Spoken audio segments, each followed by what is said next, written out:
এটি আলোর 4 নম্বর ভিডিও। আগের 3টি ভিডিওতে আমরা প্রতিফলন, প্রতিসরণ এবং সমতল দর্পণ সম্পর্কে আলোচনা করেছি। এই ভিডিওতে আমরা গোলীয় দর্পণ সম্পর্কে আলোচনা করব। আমরা যদি একটি কাঁচের গোলক নেই, গোলক অর্থাৎ এটি ফাঁপা, যেমন ফুটবল, কিন্তু কাঁচের। আমরা যদি একটি কাঁচের গোলক নেই, তবে সেই গোলকটির আমরা যদি একটি অংশ সিলভারিং করি, অর্থাৎ যদি আমরা এই বাইরের অংশটি সিলভারিং করে দিই, করে আমরা যদি এই অংশটি আলাদা করে নিয়ে নিই, তাহলে আমরা যেই দর্পণটি পাই সেটি একটি গোলীয় দর্পণ। ঠিক একইভাবে আমরা পরের অংশটি যদি ভেতরে সিলভারিং করে সেই অংশটা নেই, সেটিও একটি গোলীয় দর্পণ। এই ধরনের দর্পণ যাদের বাইরের অংশটি সিলভারিং করা হয় তাদের বলা হয় অবতল দর্পণ, এবং যাদের ভেতরের অংশটি সিলভারিং করা হয় তাদের বলা হয় উত্তল দর্পণ। দর্পণটি এরকম ওয়ান ডাইমেনশনাল বা রেখার মতো দেখলেও আসলে দর্পণটি এরকম একটি বাটির ন্যায়। অর্থাৎ এটিকে যদি আমরা এক জায়গায় আঁকি, অর্থাৎ দর্পণটি এটি হলো একটি অবতল দর্পণ। এবং উত্তল দর্পণের ক্ষেত্রে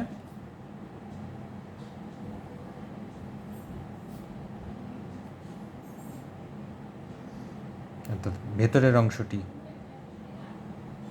সিলভারিং করা। অর্থাৎ রশ্মি অবতল দর্পণের ক্ষেত্রে এই অংশ থেকে প্রতিফলিত হয়,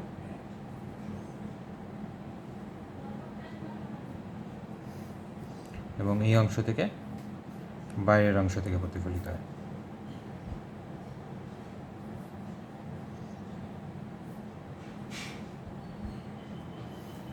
এটি হলো একটি গোলীয় দর্পণ। ঠিক যেমন সমতল দর্পণের ক্ষেত্রে আমরা এটি একটি সমতল দর্পণ, কিন্তু দর্পণটির আমরা একটি অংশ অর্থাৎ সাইড ভিউ আঁকতাম, এই জন্য আমরা দর্পণটি এরকম আঁকতাম, কিন্তু দর্পণটি আসলে এরকম একটি প্লেন। ঠিক একইভাবে গোলীয় দর্পণ, কিন্তু গোলীয় দর্পণকে আমরা এইভাবে অথবা একটি রেখার মাধ্যমে এটি অবতল দর্পণ আঁকব। আচ্ছা, উত্তল দর্পণ সম্পর্কে একটু ডিটেলসে আলোচনা করলে, আমরা অলরেডি বলেছি যে একটি গোলকের যদি ভেতরের অংশকে সিলভারিং করে এই অংশটি নেই, এটি একটি উত্তল দর্পণ হবে। আমরা এটা ওয়ান ডাইমেনশনালভাবেই আঁকবো, অর্থাৎ একটি রেখার মতো করেই আঁকবো, কিন্তু আসলে এটি একটি বাটির মতো, যেটা আমরা আগে বলেছি। এটি হলো একটি উত্তল দর্পণ, অর্থাৎ এর উত্তল দিক থেকে আলো প্রতিফলিত হয়।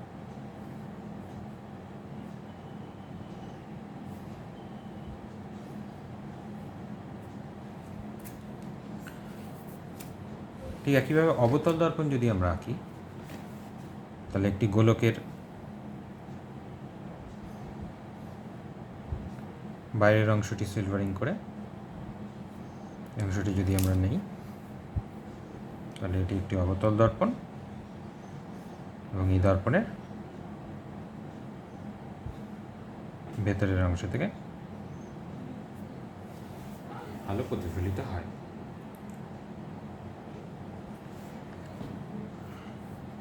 গোলীয় দর্পণের একটি প্রধান বৈশিষ্ট্য আছে, সেটি হলো গোলীয় দর্পণের যে কোনো জায়গায় আমরা যদি ওই তলের ওপর অঙ্কিত অভিলম্ব আঁকি, সেটি সবসময় তার কেন্দ্র দিয়ে পাস করবে। এইখানেও যদি আঁকি, অর্থাৎ অভিলম্বটি এরকম টাইপের হবে, কেন্দ্র দিয়ে পাস করবে। এটি একটি প্রধান বৈশিষ্ট্য গোলীয় দর্পণের, এবং এটি উত্তল দর্পণের ক্ষেত্রে প্রযোজ্য। যে কোনো অঞ্চলে, যে কোনো বিন্দুতে। আমরা যদি অভিলম্ব আঁকি সেটি সবসময় তার কেন্দ্র দিয়ে পাস করবে। অর্থাৎ এটি আমি লিখে দিই, গোলীয় দর্পণে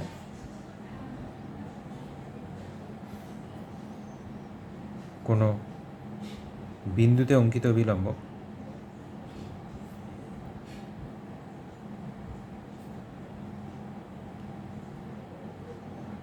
সেটি যে গোলকের অংশ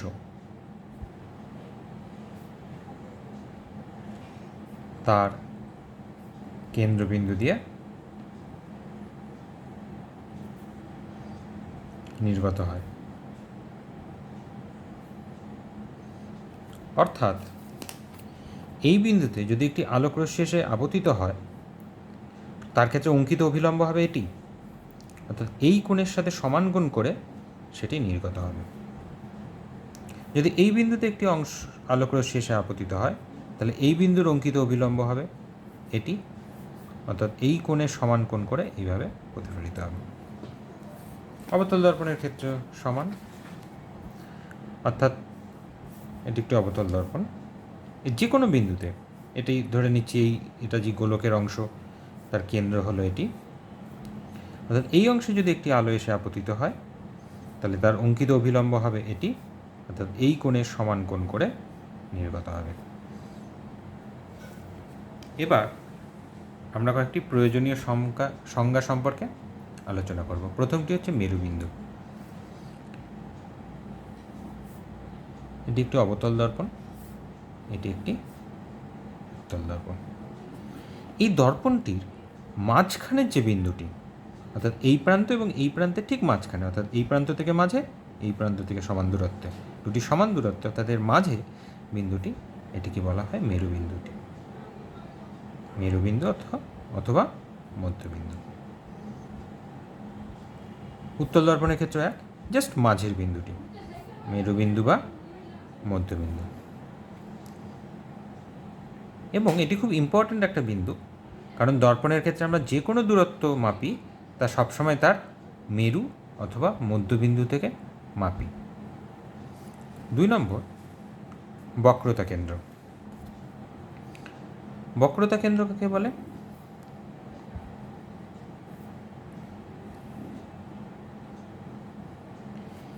এই অবতল দর্পণটি যে বৃহৎ একটি গোলকের অংশ, সেই গোলকের যে কেন্দ্র সেটিকে বলা হয় বক্রতা কেন্দ্র।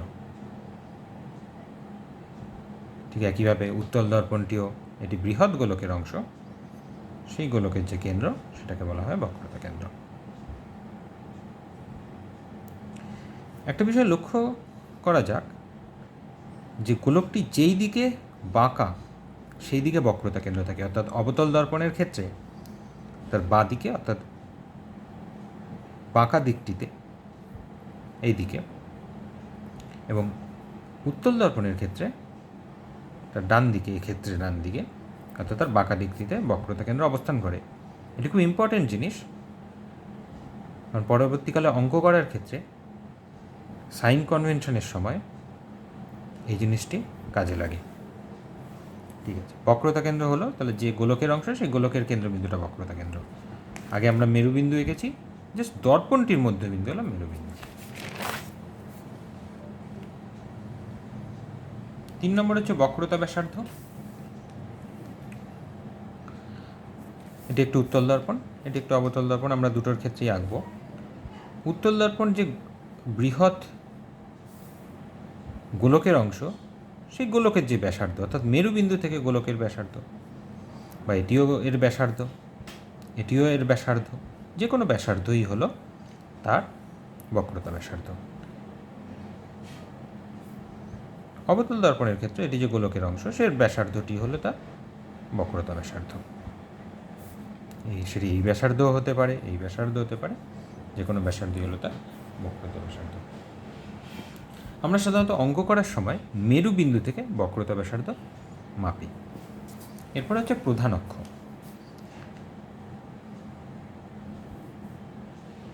এটি একটি উত্তল দর্পণ, এটি একটি অবতল দর্পণ। প্রধান অক্ষ হলো এর মেরুবিন্দু এবং এর বক্রতা কেন্দ্র এই দুটিকে যোগ করলে আমরা বক্রতা ব্যাসার্ধ পাই। সেটিকে আমরা যদি দুদিকে প্রসারিত করে দিই সোজাভাবে, তাহলে এই রেখাটি হলো এর প্রধান অক্ষ। তাহলে অবতল দর্পণের ক্ষেত্রেও একই, এটি এর বক্রতা কেন্দ্র, এটি এর মেরুবিন্দু। এই দুটিকে যুক্ত করলে আমরা পাই বক্রতা ব্যাসার্ধ এবং সেটিকে প্রসারিত করে দিলে আমরা পাই প্রধান অক্ষ। প্রধান অক্ষ সবসময় তার বক্রতা কেন্দ্র এবং তার মেরুবিন্দু দিয়ে নির্গত হয়। এরপরে হলো উন্মেষ। উন্মেষ হলো এটি একটি উত্তল দর্পণ। এই উত্তল দর্পণের দুটি প্রান্তবিন্দুকে আমরা যোগ করলে যে সরল রেখা পাই, এই সরল রেখাটিকেই তার উন্মেষ বলা হয়। তাহলে অবতল দর্পণের ক্ষেত্রে কি হবে? জাস্ট এই প্রান্তবিন্দু দুটিকে যুক্ত করলে যে সরল রেখা পাই তাকে আমরা উন্মেষ বা অ্যাপারচার বলি। আমরা গোলীয় দর্পণের যেই দর্পণগুলো সম্পর্কে আমরা স্টাডি করি বা আমরা পড়ি বইয়ে, তার উন্মেষ সাধারণত খুব কম হয় এবং উন্মেষ যত ছোট হবে তত সাধারণভাবে বলা যায় দর্পণটি তত বাঁকা হবে। অর্থাৎ এই দর্পণ এবং এই দর্পণের মধ্যে এটির উন্মেষ বড়, অর্থাৎ এই দর্পণটি অপেক্ষাকৃত কম বাঁকা, এর উন্মেষ ছোট, অর্থাৎ এই দর্পণটি অপেক্ষাকৃত বেশি বাঁকা। এরপরে হলো কৌণিক উন্মেষ।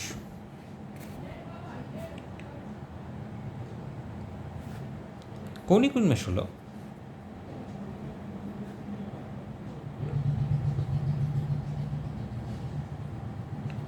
এর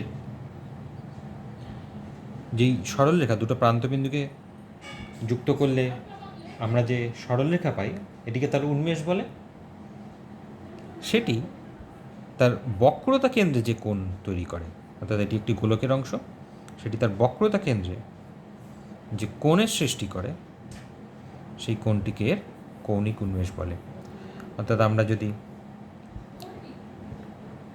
উত্তল দর্পণের ক্ষেত্রে দেখি, তাহলে এটি হলো তার উন্মেষ এবং উত্তল দর্পণের বক্রতা কেন্দ্র, এটি একটি গোলকের অংশ, তার কেন্দ্র হচ্ছে তার বক্রতা কেন্দ্র। এটি বক্রতা কেন্দ্রে যে কোণ সৃষ্টি করে সেই কোণটিকে বলা হয় কৌণিক উন্মেষ। তাহলে আমরা যদি সমস্তগুলি এক জায়গায় আঁকি, অবতল দর্পণের ক্ষেত্রে আঁকি, তাহলে এটি হলো তার মেরুবিন্দু। এটি যে গোলকের অংশ, তার কেন্দ্রবিন্দু হলো তার বক্রতা কেন্দ্র। সেটিকে যুক্ত করলে আমরা পাই বক্রতা ব্যাসার্ধ। এটিকে প্রসারিত করলে আমরা পাই প্রধান অক্ষ। এই বিন্দুটিকে যোগ করলে আমরা পাই উন্মেষ এবং বক্রতা কেন্দ্র আর এই প্রান্ত দুটিকে যোগ করলে সেটি বক্রতা কেন্দ্রে যে কোণের সৃষ্টি করে থিটা, এটি হলো কৌণিক উন্মেষ। এটি হলো কৌণিক উন্মেষ।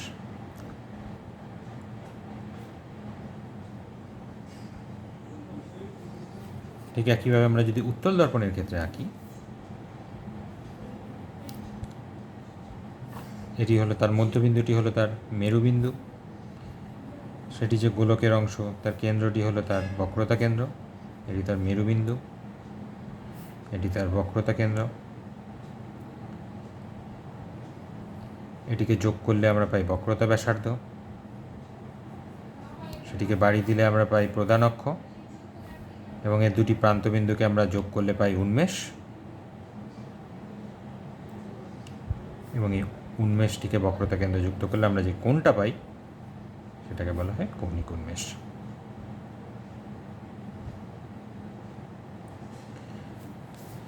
এরপরে আমরা দুটো রশ্মি সম্পর্কে পড়ব, একটি হচ্ছে উপাক্ষীয় রশ্মি এবং একটি হলো প্রান্তিক রশ্মি।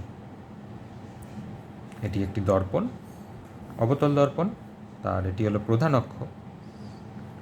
যে সকল রশ্মি প্রধান অক্ষের সাথে কম কোণে এবং মেরুবিন্দুর খুব কাছাকাছি অঞ্চলে আপতিত হয় তাদের বলা হয় উপাক্ষীয় রশ্মি। অর্থাৎ এই কোণটি খুব ছোট এবং তারা মেরুবিন্দুর খুব নিকটবর্তী অঞ্চলে অর্থাৎ কাছে আপতিত হচ্ছে, এটিকে বলে উপাক্ষীয় রশ্মি। ঠিক একইভাবে আমরা যদি উত্তল দর্পণের ক্ষেত্রে আঁকি, এটি তার প্রধান অক্ষ, অর্থাৎ মেরুবিন্দুর খুব কাছাকাছি অঞ্চলে এবং প্রধান অক্ষের সাথে ক্ষুদ্র কোণ করে এইভাবে আপতিত হয় উত্তল দর্পণের ক্ষেত্রে। তাহলে প্রান্তিক বা অপাক্ষসারী রশ্মি কাকে বলে? তাহলে উপাক্ষীয় রশ্মি ঠিক উল্টো, অর্থাৎ এর ঠিক উল্টো, এখানে কম কোণে, তাহলে ওখানে বেশি কোণে এবং মেরুবিন্দু থেকে দূরে, অর্থাৎ প্রান্তিক বিন্দুর কাছে আপতিত হবে। অর্থাৎ প্রান্তিক নামের মধ্যে এর সংজ্ঞাটি আছে, অর্থাৎ এর প্রান্তে রশ্মি এসে আপতিত হয় এবং অধিক কোণে, এই কোণটি অনেক বড়, এই ধরনের রশ্মিকে আমরা প্রান্তিক রশ্মি বলি উত্তল দর্পণের ক্ষেত্রে। এই ধরনের রশ্মিকে আমরা প্রান্তিক রশ্মি বলি, অর্থাৎ এটা বেশি কোণ নিয়ে এবং মেরুবিন্দু থেকে অনেক দূরে, অর্থাৎ প্রান্তবিন্দুর কাছাকাছি এসে আপতিত হয়। পরের ভিডিওতে আমরা বিভিন্ন দর্পণের ক্ষেত্রে, অর্থাৎ উত্তল এবং অবতল দর্পণের ক্ষেত্রে বিভিন্ন জায়গায় বস্তুর জন্য তার প্রতিবিম্ব গঠন দেখব। এই ভিডিওটি এখানেই শেষ হচ্ছে। ধন্যবাদ।